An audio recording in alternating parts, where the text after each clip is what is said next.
Alright guys, we're back in my garage for another episode of the B58 Digest. If you're new to the channel, I create these videos to help keep everybody up to date with the latest and greatest developments in the B58 community. So if you're interested in keeping up with that, be sure to subscribe to the channel, and I'll have a lot more of these videos coming out soon. So the topic for today is a new low pressure fuel pump option from Fuel It. So you guys might remember a week or two ago, we got an update from them that they released their high pressure fuel pump kit.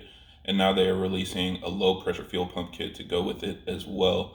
And this kit looks very similar to a lot of the other ones on the market. You can see that you have the OEM basket, and then attached to it you have an aftermarket fuel pump that's on the side of the basket, and then it has some fuel lines that feed into the same OEM lines, and then eventually that makes it to your engine. Now just looking at it, it looks like it has pretty good construction. I don't really have any issues with it, and like always, we'll have to wait for people to actually try it out and see how well it works. Just keep in mind, with a low pressure fuel pump like this, it is prone to fuel starvation issues.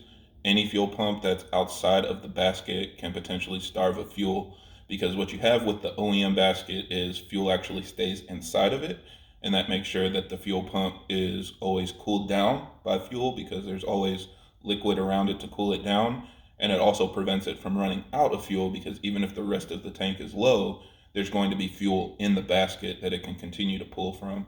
So with it outside of the basket, especially if you go like in high speed turns, or if you run low on gas and maybe you get below a quarter tank, or some of them even below a half tank, you can run out of fuel.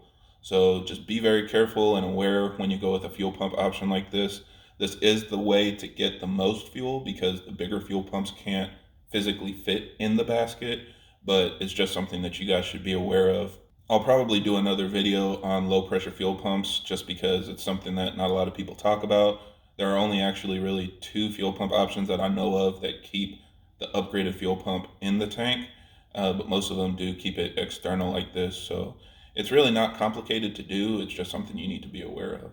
Now, just like with the high pressure fuel pump, this isn't on Fuel It's website currently. It looks like they have actually added the high pressure fuel pump now, but if you wanted to order it early, you're going to have to check out the Berger Motorsports website until they add it to the Fuel It website. But here you can see you basically have two options, so you can pick which pump you want. It comes with a 450, or you can upgrade to a 525. And the 525 will support a lot of power, so that's probably something that's pretty bulletproof if you just want to be one and done and buy the biggest one. And then the other option is if you want a Hobbs switch. And the way that a Hobbs switch works, for those of you that don't know, is it basically completes your circuit when you hit a certain amount of pressure. So what you're going to do is install that on like your charge pipe, for example. And when your charge pipe sees a certain amount of boost, there's going to be a part of your low pressure fuel pump connection going through it. And when that target pressure is reached, whether it's like 10 psi or 20 psi or whatever, it'll complete the circuit and it'll turn your fuel pump on. So the fuel pump won't run when you're doing normal daily driving, but when you get into higher boost levels, it'll see power, turn on, and give you the extra fuel that you need. So this will also make sure that, when you're just driving around town, like I said, if you're below a half tank or a quarter tank of gas, the car will be fine. But when you do hit full boost, it'll turn on, and at that point, of course, you'll want to make sure that your tank is full. So I think they're just giving you an option in case you already have one, because it's something you can get pretty cheap on eBay or Amazon or anywhere. But if you don't have one, then you'll definitely either want to buy it through them or buy another one, so that that fuel pump isn't set up to run all the time. So that's basically it. With stuff like this, it doesn't hurt to have more options on the market. And like I said, it's a pretty simple setup. I mean, if you've seen one upgraded fuel pump, they're all going to be pretty much the same. So hopefully some people try this out and post up a lot of feedback, so that we know if it's really a good option for long-term use.